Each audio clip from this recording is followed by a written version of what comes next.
like to thank the organizers for inviting me, especially to Dr. Sanjay Agarwal and of course my friend and former colleague Dr. Anjali. Good wishes to all of you who are in the hall, and let me begin my presentation. So I'm going to talk about generation 2 basal insulin and how to leverage time in range. First part of my presentation will be about clinical implications of glycemic variability and time in range, and in range study, recent evidence on time in range. Let me begin with talking about the clinical implications of glycemic variability and time in range. So beyond HbA1c, time in range is a very important and important metric because it detects glycemic variability. If you look at the time in range, it also tells us the time below the range, so that is very important about it. And it also excess glycemic variability and suboptimal time in range can significantly impact people with diabetes, and guidelines also support it. A low time in range is associated with a higher risk of retinopathy, microalbuminuria, neuropathy, and mortality. International guidelines also recommend time in range as a key metric to effective diabetes management. Glucose fluctuations are a process in time with two important dimensions. One is the amplitude and the other is a time. So understanding time in range targets are very important for both type 1 and type 2 diabetes, but important to just remember that if 70% of the blood glucose levels are between 70 to 180, that's an acceptable target for time in range. And above could be less than 25 to 5% depending on the time, but very importantly, the time below range should be below 4% in the majority and below 1% when you look at very elderly people. So if you look at higher, just like we say, older people, we relax the HbA1c targets. For older people who are frail, we also relax the time in range targets to about 50%. So if you see an elderly gentleman or a lady, if the blood sugar levels are 50% of the time within normal, we say that the time in range is about 50%, and that's okay. These are the studies. The presentation is on generation 2 basal insulin, and these are all the studies which look at the generation 2 basal insulins, which are glargine U300 versus degludec. And these are, some of them are PKPD studies, and some of them are real world studies, and a few are randomized control trials. Now, I've seen data dissecting glargine U300 and degludec many times. Most of the data show that these two insulins are pretty similar, but this particular study which I'm going to show you is going to look at the time in range as an outcome between these two. So this is the in-range study which looks at the recent evidence of time in range in type 1 diabetes, and this is a head-to-head randomized control trial. Now, to understand the time in range, you require a continuous glucose monitor which measures blood sugar levels throughout the day, and if 70% of the time the blood sugar is between 70 to 180, the time is in range is supposed to be good. And most of these the continuous glucose monitoring devices that are used usually measure the blood sugar levels every 15 minutes. So you get about 96 blood sugar readings a day. You multiply that by 14, you get quite a good number of readings. So the results of the study, this study looked at adults 18 to 70 years with type 1 diabetes. Type 1 diabetes is important to consider because type 1 diabetes is an endocrine disease and there's a hormonal deficiency and you are replacing the hormone. These people had an A1C of between 7 to 10% and had been naive to basal insulins, second generation basal insulins.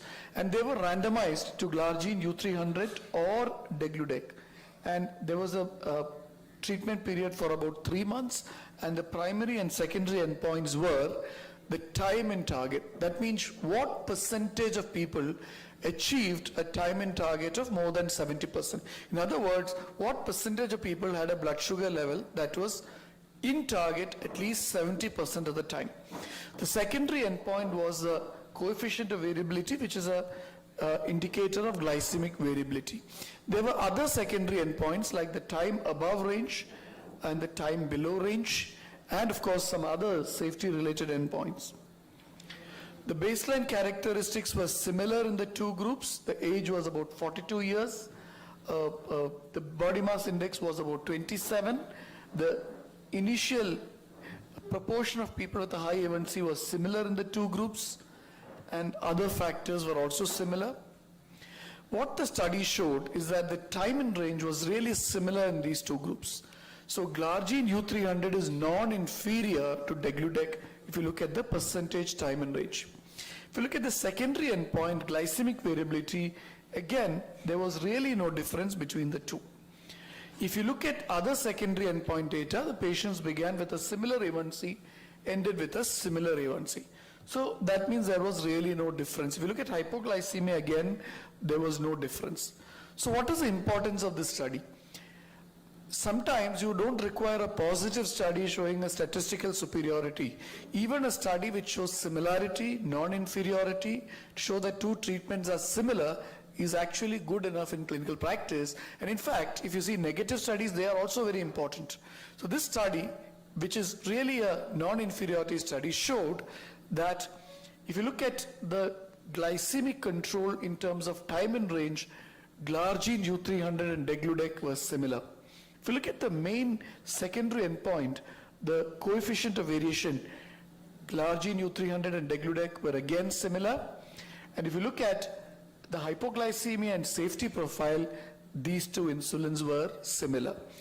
So if you look at this in type 1 diabetes, as I mentioned, in type 1 diabetes is an endocrine disease where you have an insulin deficiency and you correct it with insulin. Type 2 diabetes has got other problems like insulin resistance and obesity, which may make the pure effect of insulin a little more difficult to discern. If you look at this paper presented in the ADA 2022, again, it showed that the coefficient of variability was similar. There are several strengths of this paper. The strengths of this paper which shows that now glargine U300 is more economical than degludec, and glargine U100 is a fantastic insulin, is more economical than glargine U300.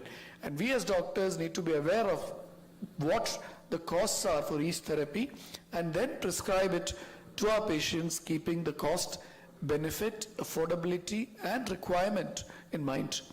The strengths was that this study was a prospective multi-center randomized study. It had an active comparator. Both groups had active drugs.